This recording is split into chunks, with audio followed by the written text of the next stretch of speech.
Hello, my name is Thomas Martin. This is Module 5, Understanding My Community, and I will be referencing Sewell Elementary School in Dodge City for this particular module. I wanted to briefly just discuss that we lost a staff member on Saturday afternoon that we've been, as a community and as a school, trying to deal with effectively, and so my quality of work is not typically not what for this particular module, not what I typically hand in. So I apologize for that. My efforts have been just all over the place the past few days, and I'm trying desperately to keep up. So with that, I'll just continue with the presentation. Now, customs and traditions. Sewell Elementary is one of 9 elementary schools in Dodge City. It is a continuously expanding elementary school. So what that means is that we're in the process of becoming a 4-section elementary school. When I started about 2 years ago at Sewell, they were a 3-section school. So now they're increasing that too, but it's an incremental increase. Expansion is helping to reduce the individual class size, and I've seen firsthand just the benefits of reducing classes from approximately 30 pupils to now like roughly 17, 18. Behaviors have reduced, learning is much more effective. So Sewell Elementary was previously an intermediate school. This serviced students in 5th and 6th grade. And a lot of our staff actually stayed with Sewell during that transition.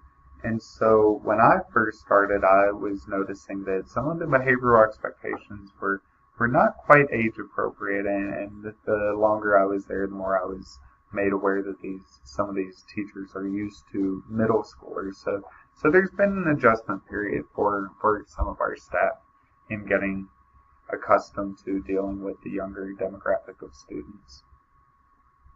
Okay, Sewell does, our students do make up a very diverse population. We do lack supports for struggling ESL students, which I will delve into deeper later in the presentation. Some staff, as I previously mentioned, some staff did struggle with the transition to elementary school. Sewell is the home of the Cowboys, and this is where the legends begin. Population characteristics. Dodge City population is roughly 27,000. The racial makeup is 60% Hispanic, 35% white, 3% black, 2% Asian, 1% mixed, and then 0.5% other. So it's a pretty diverse population. This is a low socioeconomic status area. This is the working class. The education level of most of our parents is they are majority Spanish speaking, and their highest level of education is actually a high school diploma. Majority of our parents are young adults in their 20s and 30s. Many of our students live with their parents and their grandparents in homes, so multi-generational homes. Many of the grandparents are actively involved, and they are oftentimes our primary source of contact. Occupation. Most of our parents work at the local meatpacking plants. However, we also do have farmers, teachers, doctors, and many other professionals. Communication channels. PTO is one of our biggest, most successful communication channels. However, we also have Facebook, different venues. Our PTO manages a Sewell website, but then we also have some other Dodge City related Facebook pages that the parents tend to voice concerns and things on. We have some local church groups. Parent-teacher conferences is a big communication channel. We only have about a 30% attendance rate, which is quite a bit higher than it was in previous years. We also conduct community reading projects, which just involve parents either coming into the school, which occurs about 2 or 3 times a year, and the students then read to their parents. And we also have some community events like the local library, and some of our fundraising projects actually involve the teachers reading to families and vice versa. Community groups. Church groups are a big one here in Dodge. Most of our parents are Catholic, and so they belong to the local Catholic church. Due to a lack of community organizations, much of our efforts are on attempting to increase the parental involvement. And so what that looks like is just us reaching out to parents is just as frequently as possible. Criticism from parents is really not even met with much adversity, as I previously mentioned, a Facebook page that is devoted to local community criticism. That's where a lot of parents go to voice their frustrations regarding school or school staff, and ours has not been horrible in nature. So it's one of those, there's some minor frustrations that we're pleased to hear from the parents about.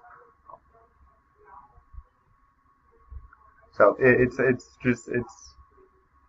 been met with just appreciation for their willingness to get involved in their child's education.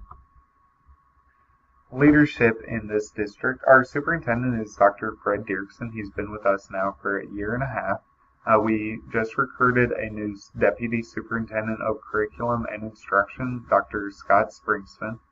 We have a Director of Secondary Education, Matt Turner, and an Assistant Superintendent of Elementary Education, who is Tammy Bedford. Our building principal is Sewell Elementary. At Sewell Elementary is Greg Preston.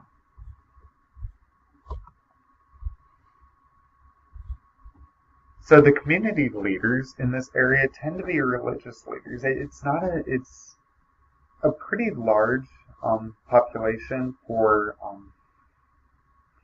it's roughly 27,000, but that's rather large to be as widespread as we are. So we really are lacking in community resources. So the only one that I was able to reference was that of religious leaders and organizations in the church.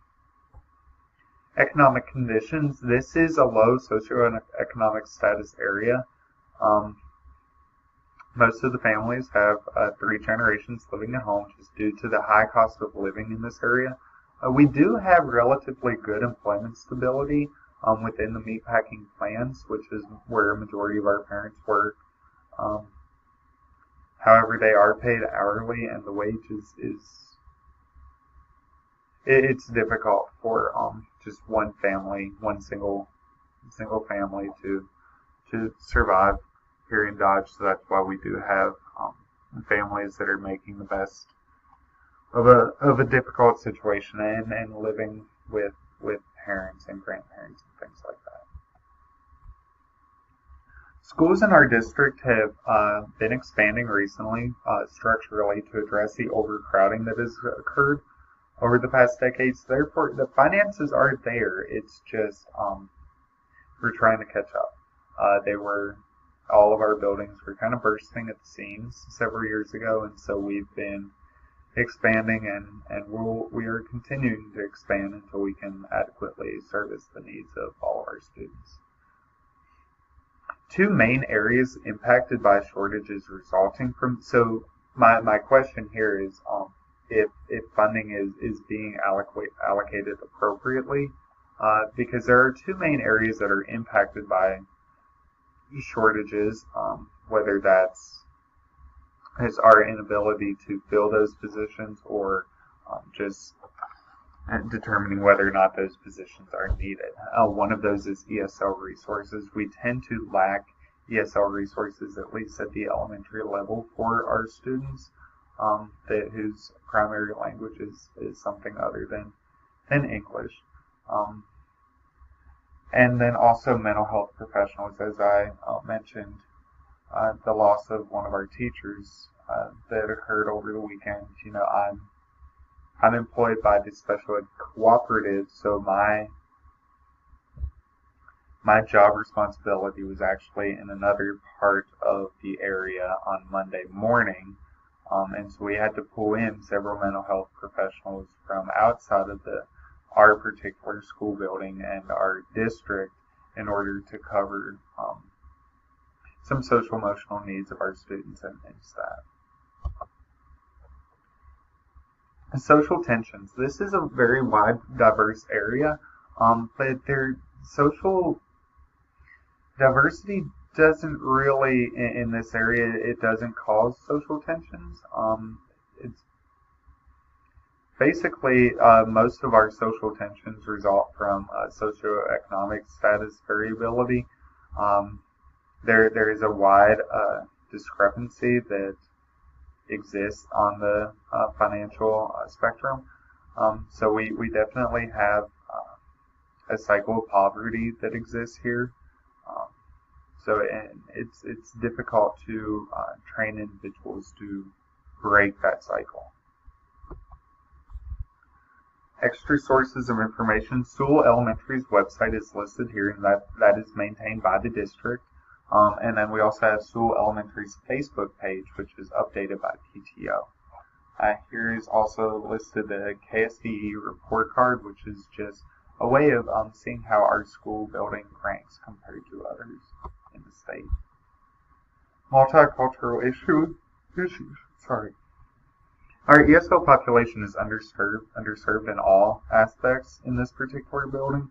A language barrier significantly hinders communication, which adversely affects parent involvement, and that is decreasing. That is being a multicultural issue because the way it was parents would come and they would come to our building for parent-teacher conferences and things like that, and we wouldn't have adequate translators and things like that. So our efforts have definitely been to address that need, and so as a result it is increasing the parent involvement because we are ensuring that all forms of communication are provided in both English and Spanish. The power structure. State Department of Education, District Administration, Building Administration, Building Leadership Team, staff, and then parent and community members. That's just the structure of the power for our particular building. Measuring public opinion. Parents tend to voice their opinions on social media, which have been adequately addressed after the postings. So basically, somebody will post a criticism or a complaint that they may have regarding the school, and our head secretary contacts the parents and addresses the concern and asks to meet with staff. And so that, as negative as it is, that they don't feel comfortable to come and voice their frustrations, so at least they are voicing those frustrations and they're being met in a timely manner. I personally would like to see more PTO meetings with staff because our PTO doesn't really invite staff to these meetings as frequently as I'd like. So it's almost like there's a disconnect there, and parents are maybe not sure as to how to effectively voice their concerns. So my hope is that involving both parties in these meetings would foster the open communication. Public opinion surveys are typically administered during the parent-teacher conferences occurring in the spring. So we do provide public opinion surveys, but again, they're towards the end of the year, and they are very, very helpful and often provide us with good recommendations. And that is my presentation. Thank you.